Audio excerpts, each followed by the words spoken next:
नमस्कार। कार्यक्रम जीविकाका पाइलामा स्वागत छ। म गोपाल जिटी। दर्शक महानुभावहरू, यस कार्यक्रममा हामीले कृषि लगायतका उद्यमशील गतिविधिहरू तपाईहरू समक्ष राख्दै आएका छौँ। यस कार्यक्रमलाई प्रत्येक सोमबार राति 8 बजे प्रस्तुत गर्दै आएका छौँ भने मङ्गलबार बिहान 8 बजे र बिहीबार साँझ 6:30 बजे पनि हेर्न सक्नुहुनेछ। दर्शकवृन्द, जीवनयापनका लागि हामी विभिन्न क्षेत्रमा क्रियाशील हुन सक्छौँ। यसमध्ये कृषि पनि एक हो। हामी अधिकांशले परम्परादेखि कुनै न कुनै कृषि कर्म गरेर आएका हुन सक्छौँ। अहिले आएर विभिन्न औद्योगिक क्षेत्रमा क्रियाशील व्यक्तिहरूलाई पनि पशुपालन लगायतका कृषि पेसाले आकर्षित गरेको पाइएको छ। नागरिकहरूमा आएको चेतना र राज्यका तर्फबाट पनि कृषि पेसालाई प्राथमिकता दिन थालेपछि कृषिले व्यावसायिकता पाउन सुरु गरेको अनुमान गर्न सकिन्छ। यसै क्रममा स्याङ्जाको भिरकोट नगरपालिका वडा नम्बर 1 जगतपुरका नेत्र खाँड भिरकोट कालिका बाख्रा फर्म तथा नस्ल सुधार केन्द्र सञ्चालन गर्दै आउनुभएको छ। नेपालका विभिन्न उद्योगहरूमा मार्केटिङदेखि व्यवस्थापकीय क्षेत्रमा 22-23 वर्षको लामो समय जागिरी जीवन व्यतीत गर्नुभएका खाँडले विगत 2 वर्षदेखि बाख्रा पालन सुरु गर्नुभएको हो। जागिरी समयमा देशका विभिन्न ठाउँमा पुगेका बेला उत्पादनसँग जोडिएका कुनै न कुनै क्षेत्रमा अवलोकन गर्ने खाँडले परम्परादेखि घरमा बाख्रा पालेको हुँदा त्यस सम्बन्धी फर्महरूमा विशेष चासो राख्ने गरेको बताउनुहुन्छ। अर्काको जागिर मात्र पनि कति गर्ने, आफ्नो घर गाउँमा पनि बस्नुपर्छ र उत्पादनशील क्षेत्रमा काम गर्नुपर्छ भन्ने हेतुले यो व्यवसायमा लागेको उहाँको भनाइ छ। मैले नगरे कसले गर्ने, मबाटै सुरु गर्नुपर्छ, पुर्ख्यौली जग्गाको सदुपयोग गर्नुपर्छ र अरूलाई पनि यसरी आफ्नै ठाउँमा व्यवसाय गरेर जीविकोपार्जन गर्न सकिन्छ भन्ने सन्देश दिन लागि पनि बाख्रा पालनको सुरु गरेको उहाँको भनाइ छ।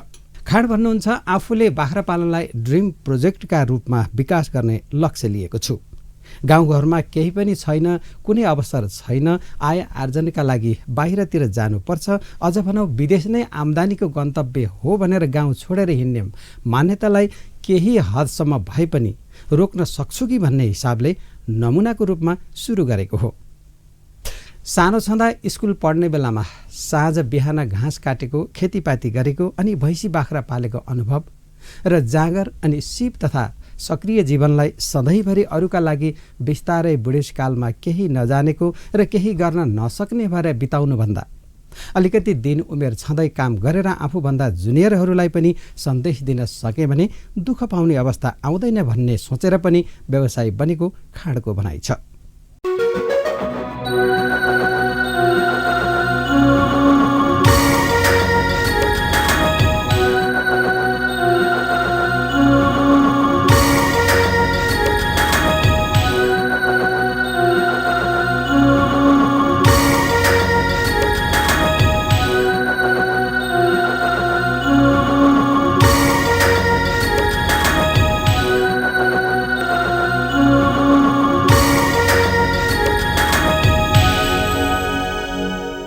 नेत्रजी, कार्यक्रममा स्वागत छ यहाँलाई। धन्यवाद गोपाल सर। यहाँले बाख्रा पालन कहिलेबाट सुरुवात गर्नुभयो? बाख्रा पालन त पहिला हामीले लोकल बाख्रा करिब 15-20 वर्ष अगाडिदेखि नै लोकल बाख्राहरू पाल्दै आएका थियौँ। गाउँमा बस्दाखेरि? हजुर, गाउँमा बस्दा पनि र म अरू ठाउँमा सर्भिसमा जबमा हुँदा पनि यहाँ बाख्रा पालन चाहिँ भइरहेको थियो। हजुर।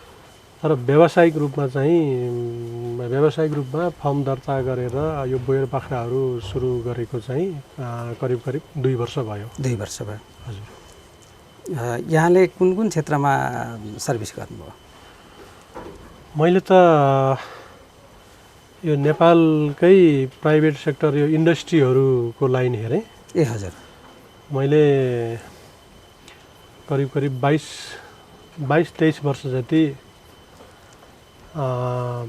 नेपालका ठुला चाउचाउ, बिस्कुट, साबुन उद्योगहरूमा चाहिँ सेल्स एन्ड मार्केटिङको काम गरेँ। सेल्स अफिसरबाट जब सुरु गरेर area sales manager, country manager, GM भएर काम गरेँ। एउटा इन्डस्ट्रीमा आफैले अलिकति लगानी गरेर सेयर होल्डरको रूपमा पनि काम गरेँ। बिस्कुट इन्डस्ट्रीमा करिब 22 वर्ष बितेछ मैले इन्डस्ट्रीहरू हेरेर आएको। अब यो बाख्रालाई चाहिँ पहिला लोकल बाख्रा पनि घर गाउँमा पाल्दै आइरहेको, पहिला पनि पालिरहेको र फेरि अब सधैँभरि जबको लागि कति अब अब आफ्नै पनि काम गर्नुपर्छ। अब आफ्नै घर गाउँमा बसेर पनि यत्रो धेरै खेतबारी छ, यसलाई पनि सदुपयोग गर्नुपर्छ।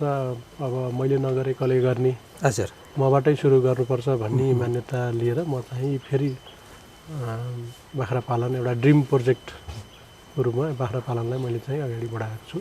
कतिपय त्यो जागिरको सिलसिलामा लागिसकेपछि अथवा त्यो सर्भिसमा लामो अनुभव भइसकेपछि पैसा कमाउने, त्यसपछि सहर केन्द्रित हुने पनि देखिन्छ, अथवा भनौँ न त्यही खालको सुविधा को उपयोग गरेर बस्ने पनि हुन्छ। तर यहाँलाई चाहिँ त्यो नलागेर आफ्नो पुर्खौली बाख्रा पालनलाई, यसलाई अरू विकसित गर्नुपर्छ र यसलाई नै अगाडि बढाउनुपर्छ भन्ने सोच कहाँबाट आयो?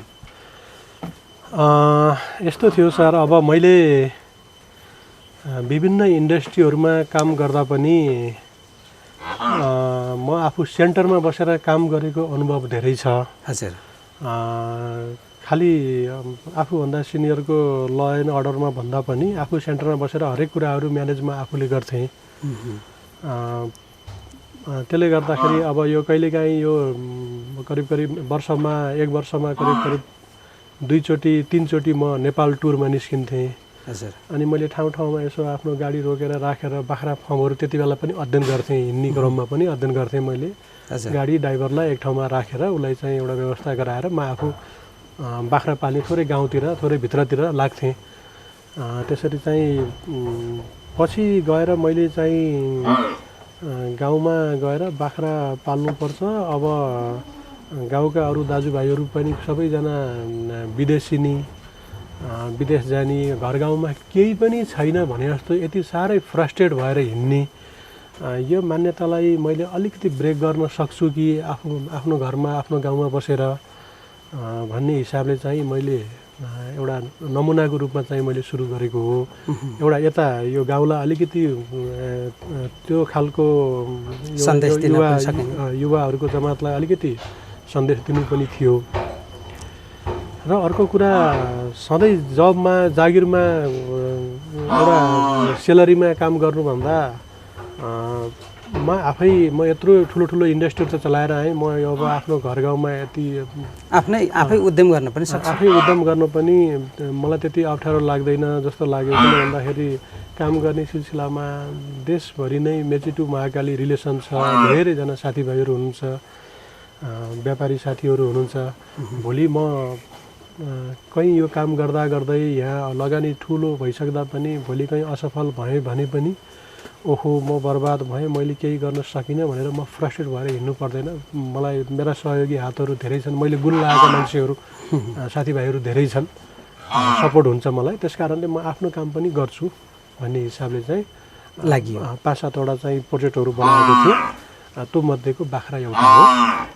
यसलाई अलिकति सेटल गरेपछि अरू उसमा पनि हातहाल्ने चाहिँ योजना पनि छ। फेरि त्यो जागिरको सिलसिलामा जुन फिल्डमा जाँदाखेरि अथवा टुरमा गएको बेलामा पनि कहीँ न कतै यो स्थानीय उत्पादन अथवा त्यहाँको त्यो त्यहाँ कसले के गरिरहेको छ भन्ने त्यो क्षेत्रलाई चाहिँ आफूले ध्यान दिइराख्थेँ मैले। त्यसैको परिणामस्वरूप अहिले आफैले पनि सुरुवात गर्न चाहिँ थाल्नुभयो।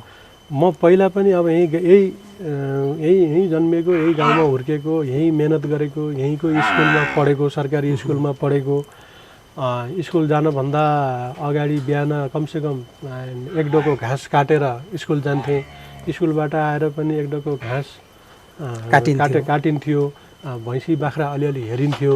त्यो ज्ञान पहिल्यैदेखि पनि भएको र आफूसँग भएको सिप, आफूसँग भएको जाँगरलाई कमसेकम सधैँ अब एउटा एक्टिभ लाइफ चाहिँ अरूकै जबमा बिताएर भोलि बुढेसकालमा चाहिँ के गर्ने केही नजानेको जस्तो भएर गाउँ बस्नुभन्दा मैले अहिले अलिकति मेरो दिन उमेर छँदाखेरि नै गाउँमा अलिकति काम गरेँ, अनुभव लिएँ।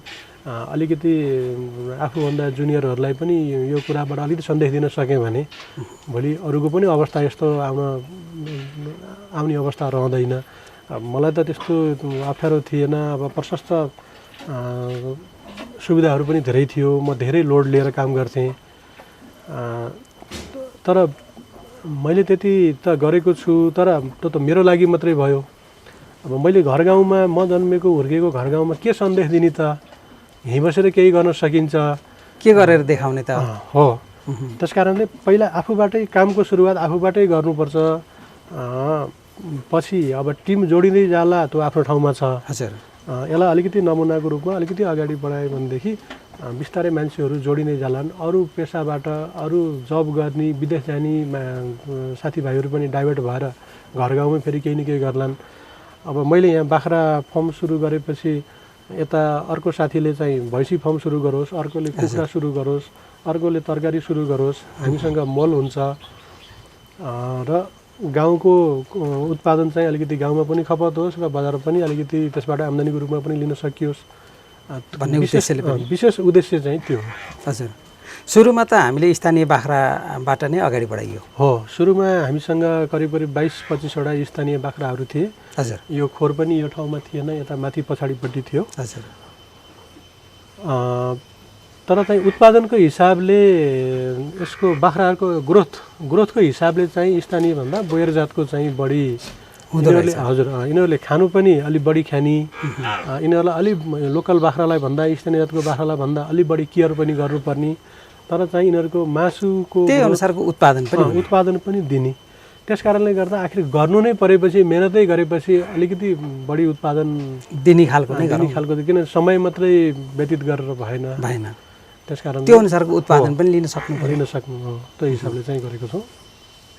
सुरु गर्नुभन्दा अगाडि कुनै तालिम लिनुभयो? सुरु गर्नुभन्दा अगाडि पनि तालिमहरू लिएको थिएँ। ए हजुर, मैले पोखरामा पनि लिएको थिएँ। हाम्रो यहीँ स्थानीय स्तरमा पनि सुरु गर्दै गर्दा पनि हाम्रो यही पशु अस्पताल तथा भेटनरी हाम्रो यहीँ बारघारी नगरपालिका अन्तर्गत यहीँबाट पनि लिएँ।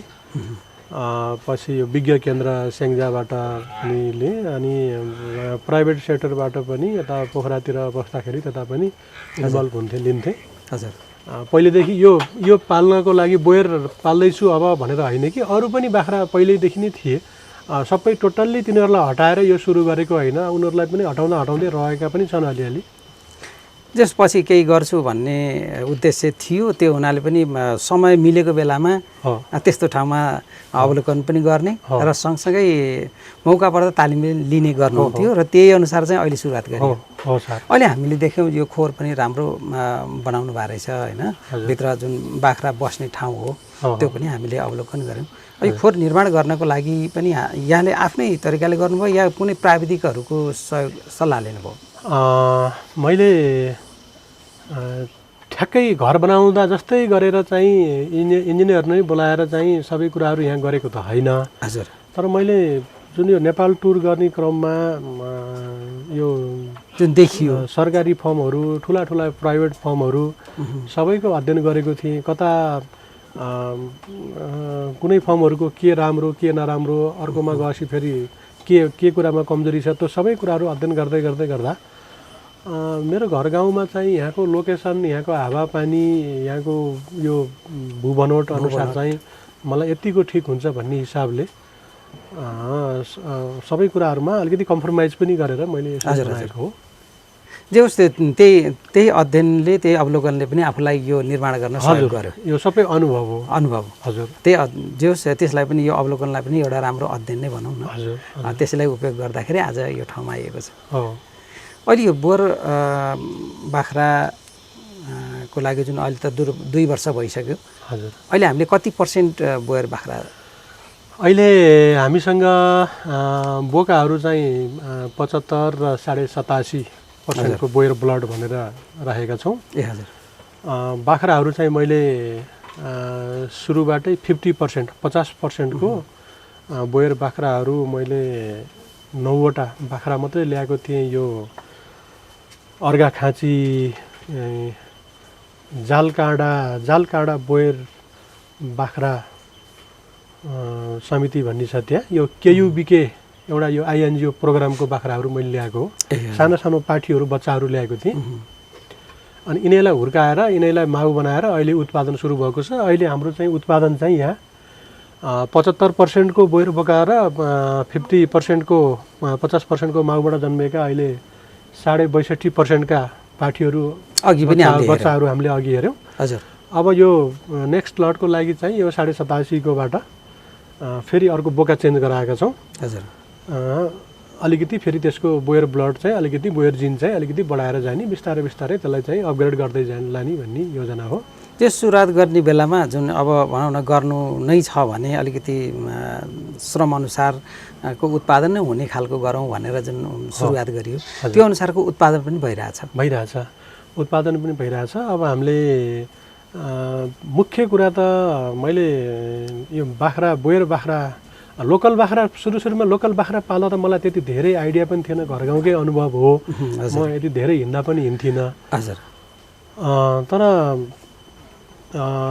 जब यो बोयरको सोच आयो त्यसपछि मैले बढी अध्ययन गर्न थालेको हो। हजुर। यो टुर गर्ने क्रममा, यो जबको सिलसिलामा टुर गर्ने क्रममा जब यो बोयरको कन्सेप्ट आयो मैले करिब 8-9 वर्ष 7-8 वर्ष अगाडिदेखि नै मैले बोयर बाख्राको पनि अध्ययन गर्थेँ कि यो ल्याउन भर्खरै यो 1.5-2 वर्ष अगाडि ल्याएको भए पनि हजुर अध्ययन चाहिँ त्यति बेला नै थियो। मैले पहिलादेखि नै अध्ययन मैले यता यो गभर्मेन्टको फर्म यो बन्दीपुरदेखि लिएर नारायणगढतिरका अलि ठुला फर्महरू, यता यो धार्के काठमाडौँ जाने बाटो यो धार्केतिरका फर्महरू, यता चितलाङ हेटौँडा माथि चितलाङ, यता नेपालगञ्ज धनगढीका फर्महरू, उता पनि छ एउटा गभर्मेन्ट फर्महरू पनि छ। हजुर।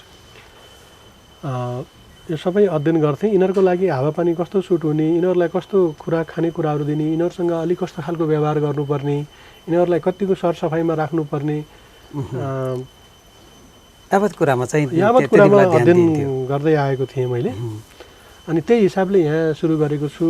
राम्रै भइरहेछ, ठिकै छ। त्यही अध्ययनले गर्दा पनि त्यति गाह्रो चाहिँ छैन। इजिली लिएको छु। अब घरको सपोर्ट पनि छ। अब मुवा हुनुहुन्छ, भाइहरू छन्, एकजना घाँस व्यवस्थापनको लागि कर्मचारी अघि मैले भनिहालेँ एकजना हुनुहुन्छ। हामी आफै पनि घाँसहरू गर्छौँ। दानाको लागि विशेष मैले र भाइले दाना चाहिँ हेर्छौँ, हामीले अरूलाई दिँदैनौँ दानाको लागि। त्यसरी चाहिँ चलेको छ। घाँसको प्रसङ्ग आयो जस्तै अब बाख्रा अथवा भैँसी भनेको त पशुहरूलाई विशेष गरी घाँस नै चाहिन्छ। हो। यसलाई अहिले हामीले पुरानै घाँस प्रयोग गरेका छौँ या अरू लगाएका छौँ? यस्तो छ सर, अब योजना चाहिँ 95% हाम्रो यो जुन अहिलेको पुरानै घाँसबाट नयाँ घाँसबाटै दिने योजना हो। त्यो हिसाबले चाहिँ हामीले घाँसको प्लान्टेसन पनि भइरहेको छ। हजुर। 5% मात्रै यहाँको रैथाने घाँसहरू, जुन भुइँ घाँसहरू, रैथाने भुइँ घाँसहरू 5% मात्रै यो नभएको बेलामा अथवा अफ सिजनको लागि चाहिँ त्यो घाँसहरू प्रयोग गर्ने भन्ने योजनाले सुरुमा हाम्रो योजना त्यो थियो। तर त्यहाँसम्म पुग्न सकिएको छैन। यो बाख्राहरू पनि यो बोयर बाख्राहरू ल्याउनुभन्दा अगाडिदेखि नै हामीले राई खन्नियो, यो दाना नहुने खालको किम्बु काफल डाले घाँसहरू चाहिँ प्रशस्तै लगाएका छौँ। करिब 1200-1300 बिरुवा हामीले त्यो लगाएका छौँ। कोही त हामीले काट्न सुरु गरिसक्यौँ, काटी पनि रहेका छौँ। हजुर। सुपर नेपियर मैले करिब 7-8 हजार जति पिस सुपर नेपियरको पनि बिरुवा लगाएका छौँ। अब त्यहाँबाट फेरि हामीले फर्दर अरू जग्गामा पनि हामीले प्लान्टेसन भइरहेको छ घरबाटै। करिब हाम्रो यो सुपर नेपियर मात्रै 12-13 रोपनीमा सुपर नेपियर मात्रै छ होला लगाउनु भएको छ। हजुर। अहिले घाँस रेडी नै छ, काटेका छौँ। काट्न भ्याएको छैन, यो बर्खाले गर्दा अलिक गाह्रो पनि भइरहेछ। घाँसको व्यवस्थापन राम्रो छ, घाँसमा समस्या छैन। पहिलादेखि नै बाख्रा पाल्ने जुन अब म यो क्षेत्रमा केही गर्छु भनेको हुनाले पनि पहिला नै घाँसको हामीले व्यवस्थापन गरिसकेका थियौँ। पूर्वाधार तयार भइसकेको थियो। त्यो असाध्यै सपोर्टेड हो। घाँस नभए त हुँदै सम्भावनै छैन। पक्कै पनि जुनसुकै पेसामा पनि त्यसको पूर्वाधार तयार भएन भने त गाह्रो हुन्छ। मैले त्यो तालिम लिँदा पनि कतिपय ठाउँमा गभर्मेन्ट नन गभर्मेन्ट सेक्टरबाट मैले यो ट्रेनिङहरू गर्दा पनि नन गभर्मेन्टको चाहिँ त्यति साह्रै सुनिएन। तर गभर्मेन्ट सेक्टरका जति पनि विज्ञहरू हुनुहुन्थ्यो यो पशु सम्बन्धी जसले मलाई तालिमहरू प्रदान दिनुभयो। हजुर। उहाँहरूले चाहिँ घाँसमै आधारित बाख्रा पालन व्यवसाय सुरु गर्नुपर्छ है हामीले भनेर पटक पटक दोहोऱ्याएर भन्नुहुन्थ्यो कि हजुर हजुर मैले एनालाइसिस त गर्थेँ हजुर उहाँहरूले बढी यो कुरामा फोकस किन गरिरहनु भएको छ अरू नन गभर्मेन्ट सेक्टरबाट ट्रेनिङहरू लिँदाखेरि त्यहाँको ट्रेनरहरूले चाहिँ यो कुरो मलाई किन भन्नुभएको छैन मैले एनालाइसिस पनि गर्थेँ त्यति बेला हजुर हजुर यो प्राइभेट सेक्टरको कुरा चाहिँ कसरी हुन्छ छिटो लगानी गरेर धेरै लगानी गरेर छिटो उत्पादन लिने हुँदो रहेछ हजुर गभर्मेन्ट सेक्टरबाट हुने कुराहरू चाहिँ लगानी पनि कम गर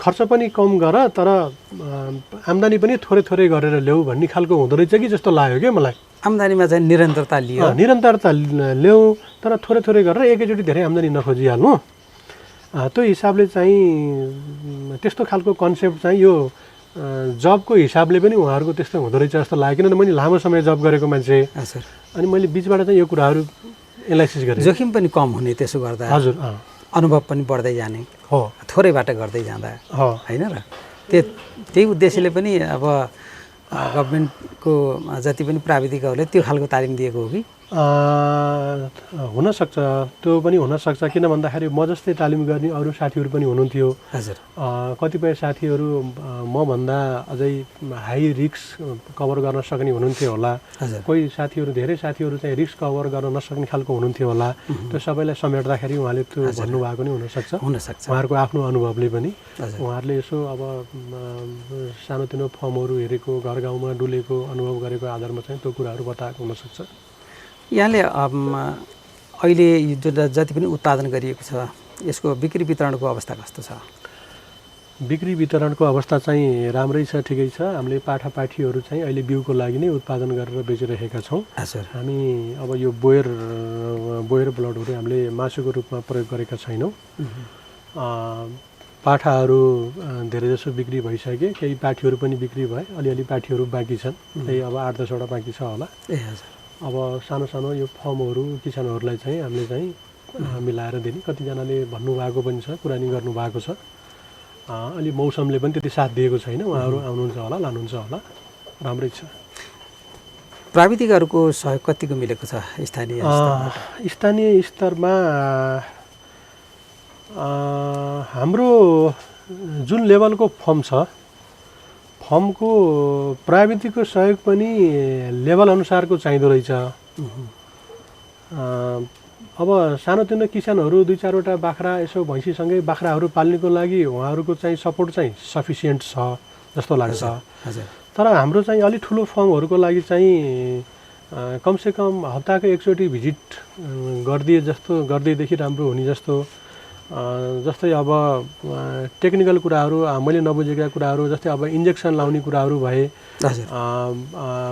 बोका अब बाख्राले बोका नखोज्दाखेरि के गर्ने तुरुन्तै घरेलु उपायहरू के गर्न सकिन्छ प्राविधिकहरू कमसेकम आफै आएर यसो रेखदेख गरिदिने त्यस्तो खालको सपोर्टहरू चाहिँ अलि भएको छैन तर मैले खबर गरिसके पछाडि चाहिँ स्थानीय स्तरको प्राविधिक एकजना हाम्रो यहाँ साथीहरू पनि हुनुहुन्छ एकजना चाहिँ सर चाहिँ आइरहनुहुन्छ उहाँले चाहिँ सपोर्ट गर्नुभएको छ तर जति छ त्यसमा चाहिँ अझै उहाँहरूको निगरानी कम भएको यहाँले महसुस गर्नु किन भन्दाखेरि उहाँहरूको कार्यव्यस्तताले पनि होला अब त धेरैजनालाई उहाँहरूले टाइम दिनुपर्ने समेट्नुपर्ने होला जस्तै अब भिरकोट नगरपालिकामा अब यो गभर्मेन्ट सेक्टरबाट यो नगरपालिका मातहतबाट एकजना पशु डाक्टर हुनुपर्ने उहाँ हुनुहुन्न कमसेकम एउटा पशु डाक्टरको अन्डरमा चाहिँ कमसेकम 2-3 जना अरू 4 जना प्राविधिकहरू हुनुपर्छ त्यस्तो अवस्था छैन त्यो होस् भन्ने चाहिँ मेरो इन्टेन्सन चाहिँ त्यो हो तर त्यस्तो छैन साधारण प्राविधिकहरूबाट यसो भइरहेको छ चलिरहेको छ म आफू पनि तालिम गरेको र अनि केही पर्दा पनि उहाँसँग फोनबाट पनि मैले आफै सल्लाह गर्दै यहाँ काम गर्दै गर्दा पनि केही भइहाल्यो भनेदेखि त्यसको चाहिँ उपचार भइरहेछ हजुर त्यस्तो ठुलो समस्या पनि परेको छैन तर आवश्यक परेको बेलामा काम चलेको छ आवश्यक परेको बेलामा काम चलेको छ तर फर्दर अगाडि बढ्नको लागि अहिलेको लेभलको प्राविधिक चाहिँ सफिसियन्ट छैन अब मेरो फर्म योभन्दा माथि अपग्रेड भएर जानको लागि म जस्तै अरू फर्महरू यहाँ वरिपरि अरू साना साना फर्महरू पनि छन् जोडिनको लागि। उनीहरूसँग जस्तै अहिले मैले भर्खरै यहाँ समूह पनि गठन गरेको छु, बाख्रा पालन समूह भनेर यहीँ भिरकोटमा। म त्यसको आफै अध्यक्ष पनि हो, उहाँहरूले मलाई नै अध्यक्ष राख्नुभयो। अनि सबैलाई चाहिँ कमसेकम बाख्रा पाल्नुपर्छ घर गाउँमा। अब फलफुल खेतीहरू गर्दाखेरि चाहिँ बाँदरको धेरै समस्या छ। हजुर। त्यस कारणले हाम्रो बारीमा चाहिँ घाँस नै हुनुपर्छ, घरमा चाहिँ दुध र मासु नै हुनुपर्छ भन्ने चाहिँ मेरो मान्यता चाहिँ त्यो। अहिले समूह गठन गर्दा कतिजना हुनुहुन्छ? अहिले 25 जनाको समूह गठन गरेको हो। यो भर्खरै सायद 4-5 महिना जति भयो क्यारे समूह गठन गरियो। अनुदान पनि परिसक्यो, अनुदान पनि ल्याएर सबै किसानहरूलाई वितरण गरेँ। मैले त राखिनँ, उहाँहरूलाई नै दिएँ सबै। अनुदान चाहिँ समूहको नाममा आयो? समूहको नाममा। म आफैले त्यही पोखरा थिएँ त्यही बेलामा मैले आफैले चेक जम्मा गरेर समूहको खातामा जम्मा गरेर अनि सबैलाई म आइसके पछाडि सबैलाई समूहलाई पनि वितरण गरियो। कति प्राप्त भयो अनुदान? 1,33,000 चान्चुन प्राप्त भएको थियो। 25 जनाको समूहमा 10 जनाको लागि मात्रै मैले नाम पठाएको थिएँ सुरुमा। ए हजुर। एउटा बाख्रा बराबर 4,000 को दरले किसानहरूलाई बाँड्ने काम भयो। अहिले ती 25 जना किसानहरू कतिजना व्यवसायी बन्नुभएको छ? उहाँहरू चाहिँ अब यस्तो बाख्रा व्यवसायी नै त भनेर त फर्महरू नै खोलेर त चलाउनु भएको छैन। नर्मल चाहिँ जुन 5-7 वटा 8-10 वटा 2-4 वटा बाख्रा पाल्नेहरूलाई चाहिँ अब खोर सुधारको लागि समूहमा चाहिँ समेटिएको छ र कमसेकम कति नपाल्नेहरूलाई पनि पाल्नुपर्छ है, कमसेकम 2टा बाख्रा भयो नि घरमा चाहिँ गोठमा चाहिँ राख्नुपर्छ भनेर चाहिँ मोटिभेसन दिने काम चाहिँ भएको छ। जसको 3टा बाख्रा थिए उसलाई 5 वटा बनाउनु पर्यो भनेर चाहिँ त्यसरी फर्दर त्यो प्रोग्राम पनि गरेका छौँ हामीले यहाँबाट त्यो उद्देश्य राखेर। अब 5 वटा बाख्रा पाल्नेलाई चाहिँ 7-8 वटा बनाऊ, 10 वटा हुनेलाई 15 वटासम्म बनाऊ। मैले यहीँबाट अब घाँसको अलिअलि बिरुवाहरू पनि मैले घाँसको बिरुवाहरू पनि मगाएर दिने, अब यही नेपियरको सुपर नेपियरको बिरुवाहरू पनि दिने। उहाँहरूलाई चाहिँ सपोर्ट चाहिँ मैले आफूले पनि गरेको छु। अब अनुदानमा पनि यति छिटै अब समूह गठन गरेको 2-3 महिनामै चाहिँ अनुदान पारेर उहाँहरूलाई दिँदाखेरि उहाँहरू पनि खुसी हुनुहुन्छ। अब राम्रोसँग पालिदियो हुन्थ्यो भन्ने चाहिँ अब मेरो पनि इन्ट्रेस्ट त्यही हो। यहाँले सुरु गरेपछि यहाँले एउटा विशेष गरी हिजोदेखिको एउटा सोच पनि थियो, त्यही अनुसार सुरुवात गर्नुभयो र अहिले गाउँमा बसेर एउटा बाख्रा पालन व्यवसायी भनेर जुन आफूलाई चिनाइरहनु भएको छ र सँगसँगै छिमेकीहरूलाई पनि एउटा समूह गठन गरेर अगाडि बढ्ने क्रममा आफूले सुरु गरेपछि र यो समूह पनि गठन गरिसकेपछि छरछिमेकमा के कस्तो प्रभाव परेको पाउनु भएको छ?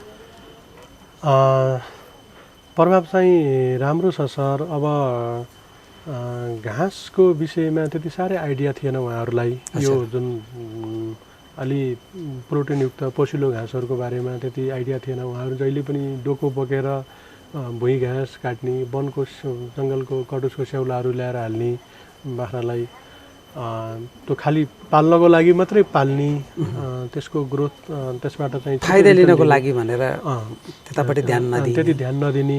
अनि त्यस पछाडि चाहिँ यो समयमा टाइममा टु द टाइम यो जुगामाटीको औषधिहरू, यो विभिन्न यो परजीवीहरू, जुम्रा उप्याहरूको विषयमा पनि त्यति साह्रै ध्यान नदिने। यो खोर कसरी मेन्टेन गर्ने भन्ने कुराहरू, अब खोरको सरसफाइ कति राख्ने, यसको चाहिँ यसलाई कतिको न्यानो बनाउने, कति हाइटमा राख्ने, यसको त्यति साह्रै थिएन। सबैलाई चाहिँ यो अनुदान परेकालाई पनि नपरेकालाई पनि सबैलाई चाहिँ सिकाएको छौँ, गरेका छौँ। मैले भनेको छु, सम्झाएको छु, अलिक टाइटली अलिकति त्यसरी कुरा पनि गरेको छु।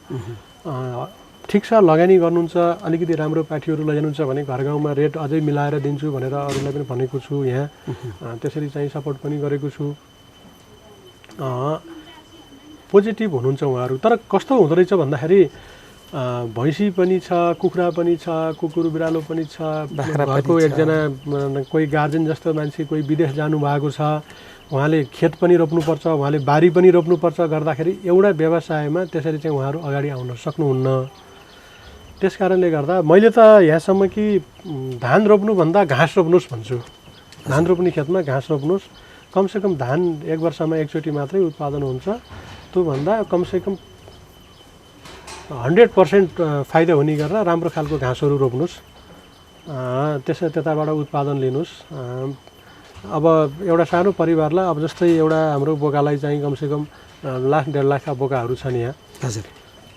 एउटा बोका पालेर 1.5 लाखको चामल किनेर खाए त भइहाल्यो त, किन त्यत्रो धेरै धान रोपेर दुःख गर्नु पर्यो?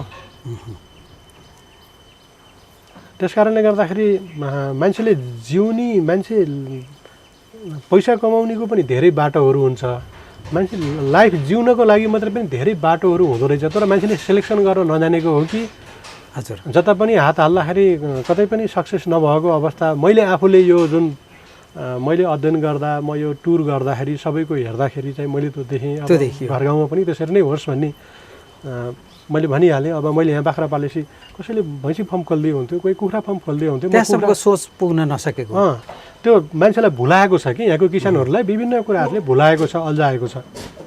र उहाँहरू आफै पनि अल्झिरहनु भएको छ। त्यसलाई माया मारेर अलिकति मन डह्रो बनाएर भोलि केही पऱ्यो भनेदेखि छन् नि त मेरो सपोर्टरहरू छन्, घर गाउँबाट मैले सपोर्ट पाउँछु, आफूभन्दा सिनियरबाट सपोर्ट पाउँछु भन्ने खालको चाहिँ त्यत्रो सोच चाहिँ आइसकेको छैन कि। अहिले पनि कस्तो भन्दा विदेशबाट जति कमाएको छ उसको गार्जेनले त्यसलाई चाहिँ अलिकति बचाएर तल राख्ने, ब्याङ्कहरूमा राख्ने, यहीँबाट चाहिँ निर्वाह गरेर चाहिँ यसरी नै सबै कुराबाट चलिरहने। र अनि त्यसपछि यहाँबाट डाइभर्ट भएर अलिकति सहरमा गएर सानो कोठा लिएर भए पनि अथवा सानो घर बनाएर भए पनि त्यसरी चाहिँ अब एकदम सुखमय जीवन चाहिँ त्यसरी गरौँला भन्ने चाहिँ छ। तर सुख यहीँ छ भन्ने कुरा मान्छेले बुझेको छैन। त्यो खालको सोचको विकास भएको हुनाले पनि गाउँमा अब उत्पादनमा लाग्न चाहिँ कमै देखियो कि होइन। अहिले अब यो जुन यहाँले सुरुवात गर्नुभयो, गरिसके पछाडि अहिले यहाँसम्म आउँदाखेरि अब यो ठाउँमा आइसकेको छ। अहिले हाम्रो यो उत्पादन यहीँ स्थानीय उसमै खपत भएको छ कि अलिकति केही हाम्रो जिल्लाभन्दा बाहिर पनि पुगेको छ? उत्पादन अब दुईटा खालको करिब छ। अघि मैले भनिहालेँ हाम्रो धेरै उत्पादन त यो बिउको रूपमा पाठापाठीहरू चाहिँ स्याङ्जा, कास्की, पर्वत यो 2-3वटा जिल्लाहरूमा गछ अहिले भर्खरै। अब यहाँको यो बोयर क्रस गरेको यो लोकल बाख्राहरूबाट उत्पादन भएको मासु चाहिँ धेरै हाम्रो पोखरा जान्छ।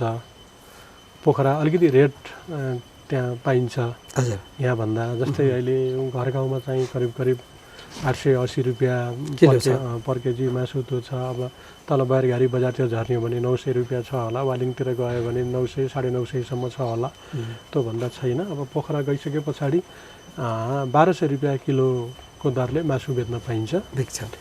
1 किलोमै कमसेकम 200-250 रुपियाँ फरक पर्ने भइसके पछाडि अब हाम्रो बोकाहरू 40-50 किलोको हुन्छ। सानो 8-10 किलोको पहिलाको जस्तो जुन ट्रेडिसनल हिसाबले चाहिँ वर्षभरि पाल्दा 10-12-15 किलो हुने भए त ठिकै छ, यो 1000-1200मा के गर्ने भन्ने कुराहरू हुन्थ्यो। तर हाम्रो अब वेट धेरै आउँछ, त्यसले गर्दाखेरि धेरै ग्याप रहन्छ। त्यो अवस्थाले गर्दाखेरि मैले बढी पोखरै पठाउने गरेँ। लगानी पनि त्यही खालको छ भने त्यसबाट फाइदा पनि त्यही खालको फाइदा लिनु पर्यो। किनभने यो मेहनत, यो लगानी र मेहनत भन्दा पनि मेरो यहाँ अलिकति टाइम लागेको छ। अहिले हामीसँग कतिवटा माउ छन्? माउको सङ्ख्या हामीसँग करिब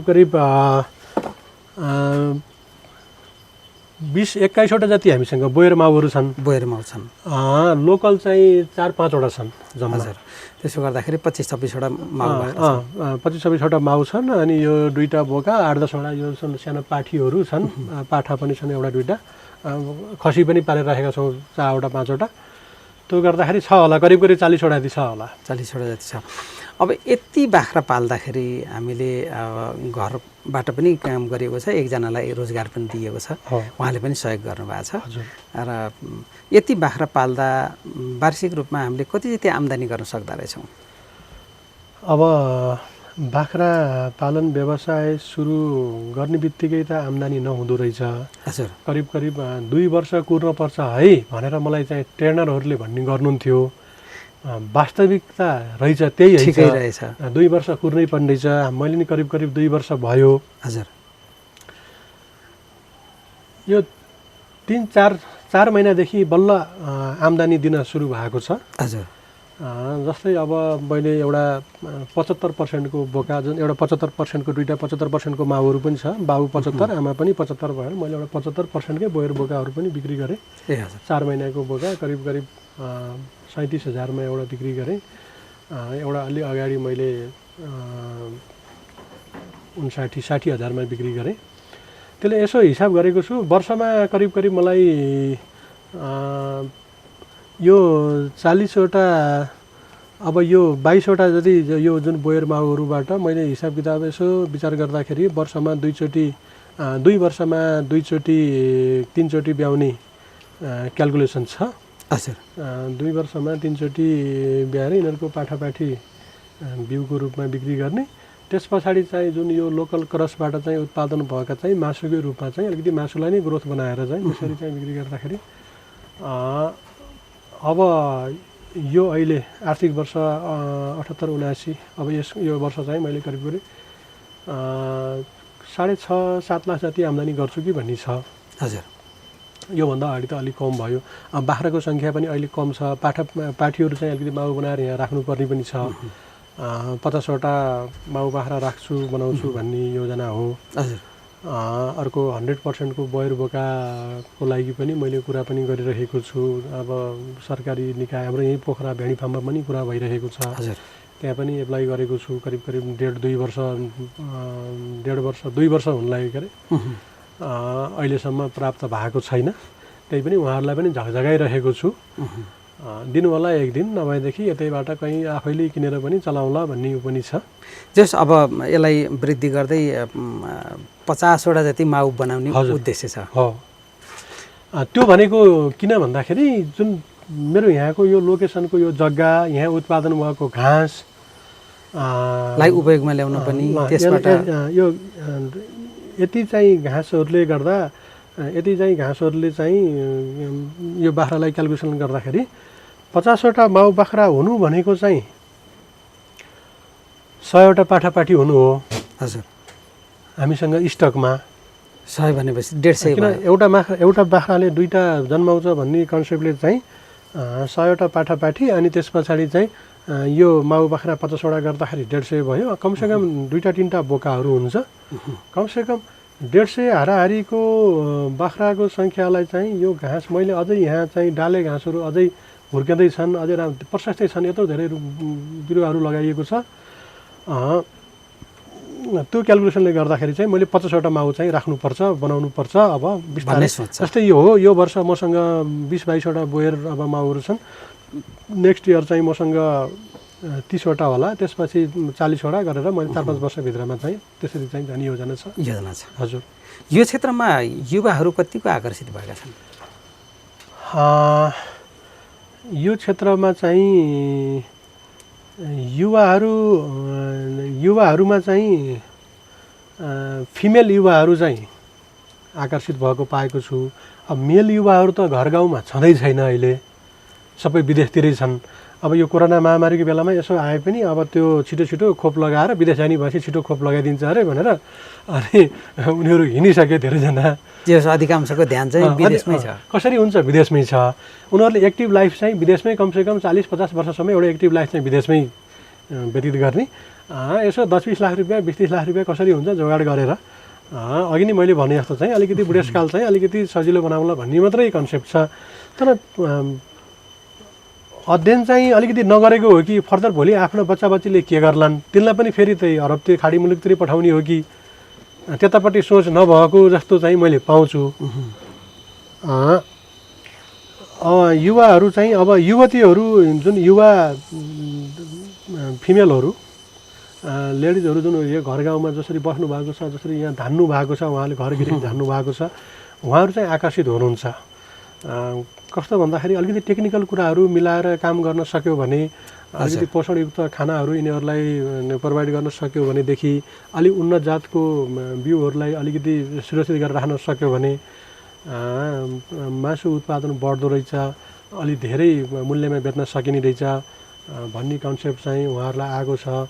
तर त्यत्तिकै पनि आउँदो रहेछ, त्यो गरेर देखाएर पनि आउँदो रहेछ। जस्तै अब हाम्रै यही बोकाबाट जुन घर गाउँबाट जुन बाख्राहरू ल्याउनुहुन्छ, यही बोकाबाट उत्पादन भएको 7-8 महिनाको बोकाहरू पनि 45-50 हजारमा बिक्री भएका छन्। हजुर हजुर। जबकि त्यो वर्षभरि पाल्दाखेरि 12-15 हजार पर्ने अहिले कमसेकम त्यसैलाई मेहनत गर्दाखेरि त्यो 3वटा पाल्न पर्दो रहेछ, एउटाले पनि 50 हजार दिँदो रहेछ। कमसेकम 45-50 हजार भनेको त आधा लाख हो भनेर बुझ्नु पर्यो।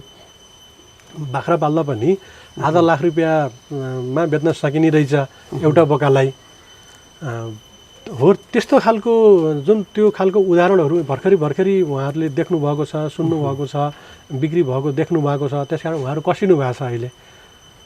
यसै गरी अब भनौँ न अधिकांश युवाहरूमा अहिले पनि एउटा आर्थिक अथवा आय आर्जनको गन्तव्य विदेश बनाइरहेका छन् र अहिले राज्यले पनि अब युवाहरूलाई स्वरोजगारी बनाउनुपर्छ, उनीहरूलाई पनि सिप सिकाउनुपर्छ भनेर कहीँ कतै बोलेको पनि सुनिन्छ। तर पनि युवाहरू अझै पनि त्यतापट्टि आकर्षित भएको देखिँदैन।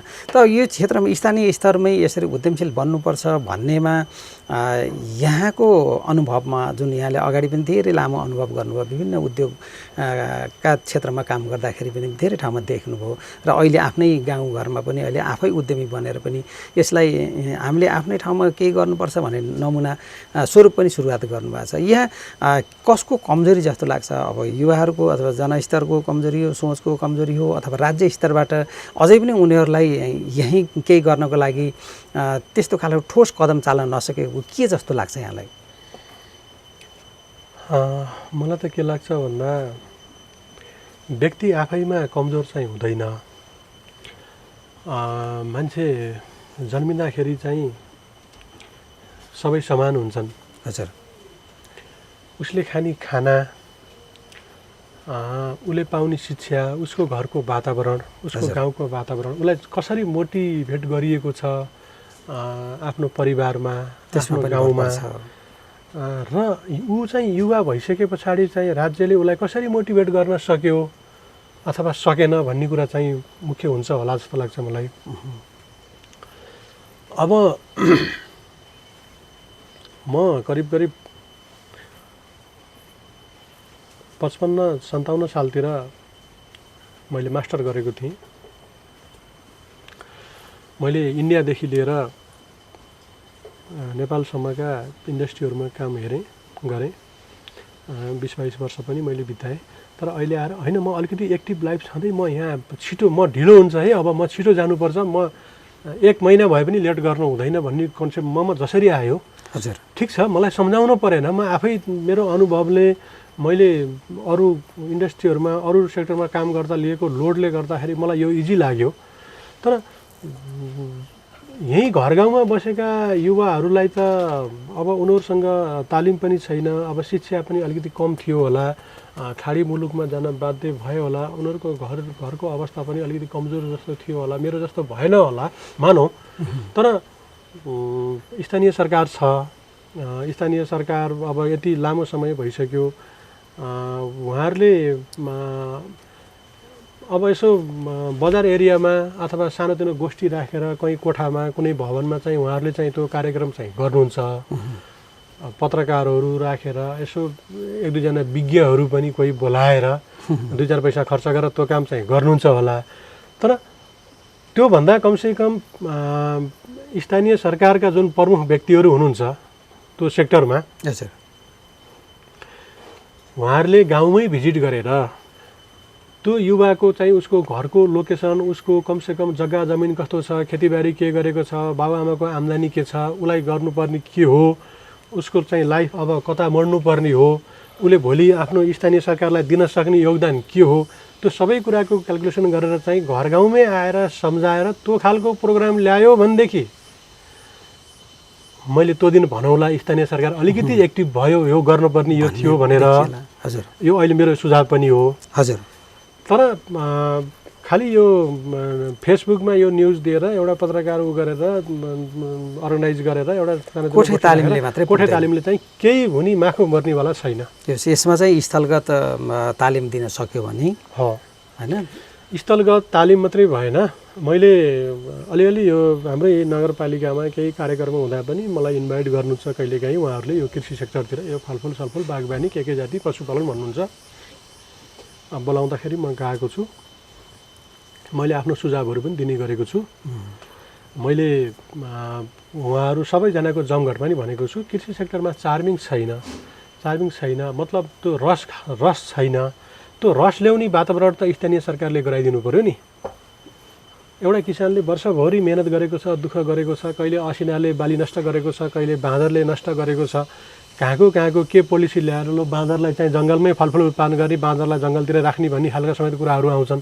तर आफ्नो घरमा भएका अब मेरो सुन्तला केरा फलिरहेको छ, म यो जोगाउनुतिर लागौँ कि जङ्गलमा बाँदरलाई फलफुल उत्पादन गरेर उता भुलाउनुतिर लागौँ कि म यहाँ बाख्रा पालौँ कि भैँसी हेरौँ कि म खेत हेरौँ कि म के गरौँ, कुखुरा हेरौँ। त्यही भएर यो नहुने खालको यो अलिक बढी नै खालको चाहिँ त्यो कन्सेप्ट चाहिँ सम्भवै नहुने खालको। तर आजको आवश्यकता के हो, किसान कसरी जोगिन्छ, उसको लगानीको रिटर्न कसरी आउँछ, त्यो प्रश्न त्यो देखाउन सक्नुपर्छ स्थानीय सरकारले। तिमी यति लगानी गर, यति टाइम देऊ, यति टाइमको लगानी भयो, यति तिम्रो चाहिँ पुँजीको लगानी भयो, यो खालको चाहिँ काम गर, तिमी चाहिँ गर्न सक्दैनौ भनेदेखि सपोर्ट हामी गर्छौँ, यो सेक्टरबाट यसरी गर्ने, तिमीलाई चाहिँ अब यो सस्तो ब्याज हुन्छ कि अथवा एउटा लाल पूर्जा राखेको आधारमा चाहिँ फ्रीमा चाहिँ के भन्छ सामा मात्रै तिर्ने गरेर चाहिँ यो काम गर, ठिक छ, ब्याज पर्दैन भनेर उसलाई काम गर्ने बातबाट चाहिँ त्यसरी गराउनुपर्छ। उहाँ बजारमा बसेर कोठामा गफ गरेर यो हुनेवाला केही पनि छैन। स्थलगत रूपमै र स्थानीय जनस्तरमै आएर त्यो खालको त्यो कुन ठाउँले के मागेको छ र समय अनुसार त्यो खालको चेतनाको अभिवृद्धि गर्न सक्न पर्यो, त्यो र मात्रै त्यसरी मात्रै हुन्छ।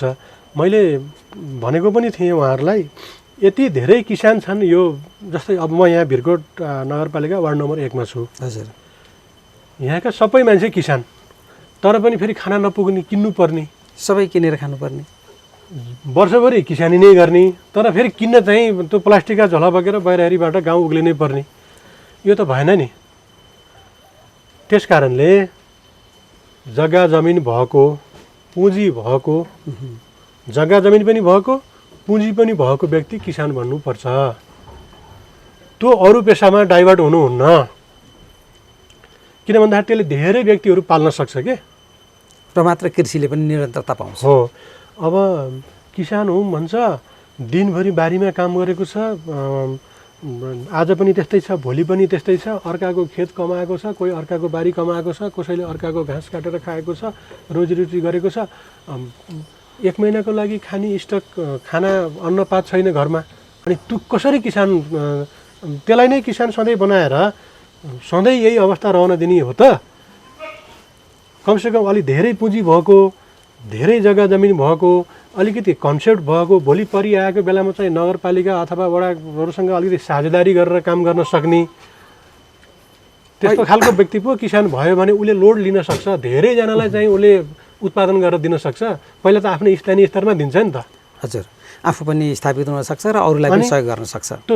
त्यसो गर्दाखेरि धेरैजना मान्छेहरूलाई चाहिँ किसानी भएर भुलाउनु परेन नि, उसले अरू काम गर्छ नि। फेरि उसले अरू धेरैजना किसान बन्नु परेन, धेरै मान्छेहरूलाई चाहिँ अरू व्यवसायमा लगाइयो भने पो अनि फेरि उन्नति प्रगति अरूबाट नि हुन्छ। सबैजना किसानै हो भनेको छ, उत्पादनको सेक्टरमै लागेको छ, तर हुनेवाला केही पनि छैन, जसको जग्गा नै छैन, जसको जमिनै छैन, जसलाई केही आइडिया नै छैन, उसलाई चाहिँ खेतीपाती, उसलाई चाहिँ पशुपालन गर्नतिर कसरी रिटर्न आउँछ? उसलाई पनि त्यही खालको चेतना, शिक्षा दिनु पर्यो। हजुर, अब यो कृषिमा पनि जुन अब बाख्रा पालनमै लाग्नुभयो यहाँ, होइन? बाख्रा पालनले आज यहाँलाई एउटा यो ठाउँको स्थापित किसानको रूपमा चिनाइरहेको छ, चिनाउन थालिरहेको छ, थालिरहेको छ। बाख्रा पालनको भविष्य कस्तो देख्नु भएको छ? असाध्यै राम्रो छ। त्यही भएर मैले यसलाई चाहिँ एउटा ड्रिम प्रोजेक्टको रूपमा लिएको थिएँ। मैले 6-7वटा मैले अब जब गर्दिनँ भनिसके पछाडि मैले पोखरामै घरमा बसेर करिब 15 दिन जति क्यालकुलेसन गरेँ, सबै कुराहरू हेरेँ, मैले लगानीका कुराहरू हेरेँ, अनि ठाउँका लोकेसनका कुराहरू हेरेँ। यो बाख्रा पालन त्योमध्ये सबैभन्दा राम्रो चाहिँ मलाई बाख्रा पालन लाग्यो। हजुर, किन भन्दाखेरि एक त उत्पादनमूलक व्यवसाय हो, मासु उत्पादनमूलक व्यवसाय। अब नेपालमा मैले धेरै कुराहरू मैले इन्डस्ट्रीसँग जोडेर हेर्छु। यो एउटा बाख्रा फार्म भएको भए पनि मैले एउटा इन्डस्ट्रीसँग जोडेर हेर्दाखेरि मैले चाउचाउ, बिस्कुट, साबुन, कोलगेट जस्ता धेरै इन्डस्ट्रीहरू हेरेर चलाएर अरू बन्द भएका इन्डस्ट्रीहरूलाई पनि त्यसलाई खोलेर फेरि अर्को ठाउँमा प्लान्ट ट्रान्सफर गरेर त्यसरी काम गर्दा पनि त्यति बेला पनि मैले सोध्थेँ देशको लागि जरुरी के हो त? जे जरुरी हो त्यो गर्नु पर्यो नि पहिला। आवश्यकता के छ अहिलेको? हो, एकजना नेपालीलाई यस्तो जुन अब नेपाल त यस्तो पहाडी बेल्ट छ, अब यस्तो छ, यहाँ धेरै परिश्रम गर्नुपर्छ, धेरै काम गर्नुपर्छ। काम गर्नको लागि मान्छेलाई इनर्जी चाहिन्छ। त्यो इनर्जी भनेको दुध र मासु त हो, विशेष गरेर दुध, मासु र अन्डा त हो। यही क्षेत्रमा लाग्न सक्यो भने हो, अवश्य छ। अब यसो सोचेँ, मेरो लागि, मैले काम गर्नको लागि मलाई एउटा इनर्जी चाहिन्छ। त्यो इनर्जी मैले चाउचाउ खाएर लिने हो कि बिस्कुट खाएर लिने हो कि मासु खाएर लिने हो कि दुध खाएर लिने हो? मैले त पहिला त मैले क्यालकुलेसन गरेँ नि त। त्यो बुझ्नु पर्यो होइन? त्यस कारण इन्डस्ट्री, जरुरी इन्डस्ट्री के रहेछ भन्दाखेरि मासु र दुध रहेछ। त्यस कारणले गर्दाखेरि मैले यो बाख्रा पालनतिर लागेँ। यसबाट मासु उत्पादन हुन्छ। अब इन्डियाबाट यति करोडको अरबौँ, यति अरबको चाहिँ यति करोडको चाहिँ मासु आयात भयो, यस्तो भयो उस्तो भयो भन्ने कुराहरू थियो। मैले इन्डस्ट्रीमा काम गर्दा पनि मैले एउटा आयात प्रतिस्थापनको अभियानमा चाहिँ लाग्ने भनेर मैले त्यो बेलादेखि नै मेरो एउटा स्लोगन थियो। मेरो करिब 15 वर्ष अगाडिदेखिको जति बेला म सेन्टरमा बसेर काम गर्ने मौका पाएँ इन्डस्ट्रीमा, त्यो बेलादेखि नै मैले यो मार्केटिङ गर्दा, सेल्स गर्दा, यो पोस्टर पम्पलेटिङहरू, यो अलिकति इलेक्ट्रोनिक मिडियाहरूबाट काम गर्दा पनि म जुन इन्डस्ट्रीबाट गएको भए पनि आयात प्रतिस्थापनको अभियानमा चाहिँ लाग्नुपर्छ। कमसेकम विदेशबाट आउने चिजहरूलाई चाहिँ बिस्तारै कन्ट्रोल गरेर यहाँको उत्पादनै बढाउनुपर्छ। यहाँको भन्ने सोचले गर्दाखेरि मैले त्यहाँ पनि त्यसरी नै काम गरेको।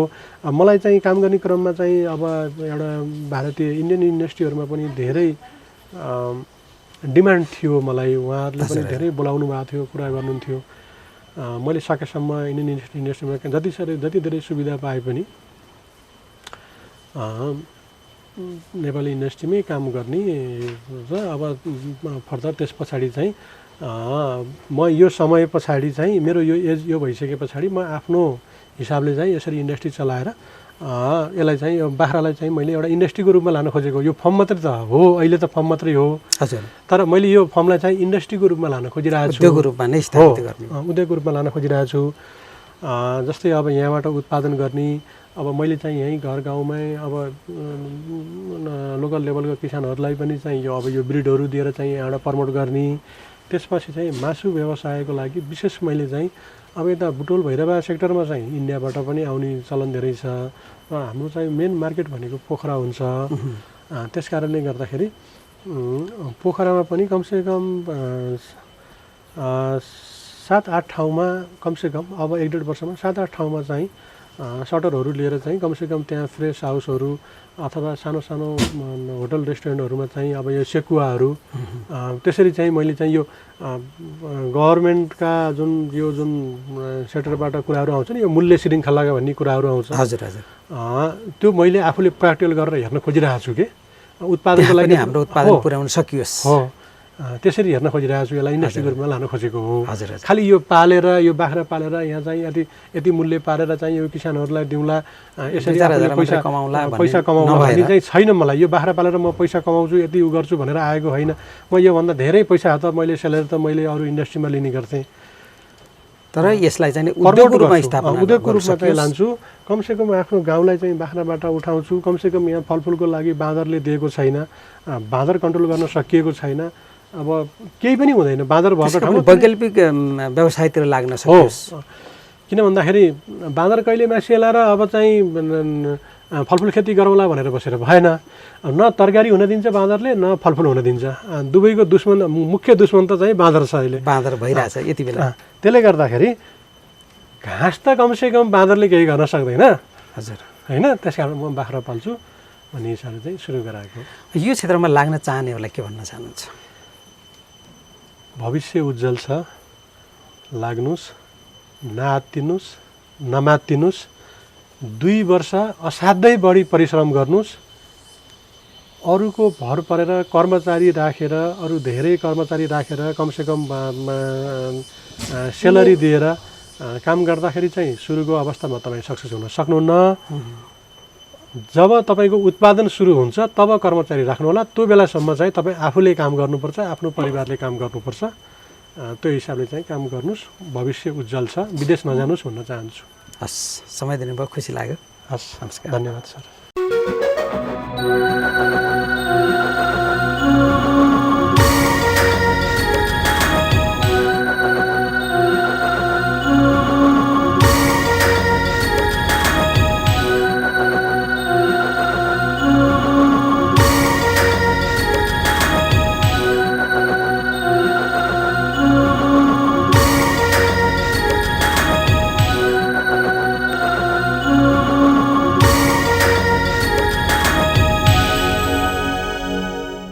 आदरणीय दर्शकवृन्द, अहिले प्रस्तुत थियो स्याङ्जाको भिरकोट नगरपालिका वडा नम्बर 1 जगतपुर स्थित भिरकोट कालिका बाख्रा फर्म तथा नस्ल सुधार केन्द्रका सञ्चालक नेत्र खाँडसँगको यो कुराकानी हो।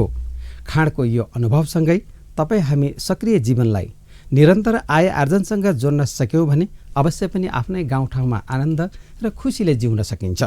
स्थानीय बजारको माग र आवश्यकताको पहिचान गरेर पेसा अवलम्बन गर्ने हो भने हामी कहीँ कतै भौतारिनु पर्दैन, आफ्नै ठाउँमा अवसरहरू छन्। स्थानीय स्रोत र साधनलाई अलिकति फरक तरिकाले अपनाउने हो भने नेत्र खाँडले जस्तै आय आर्जन सहित स्वरोजगार बन्न सकिन्छ।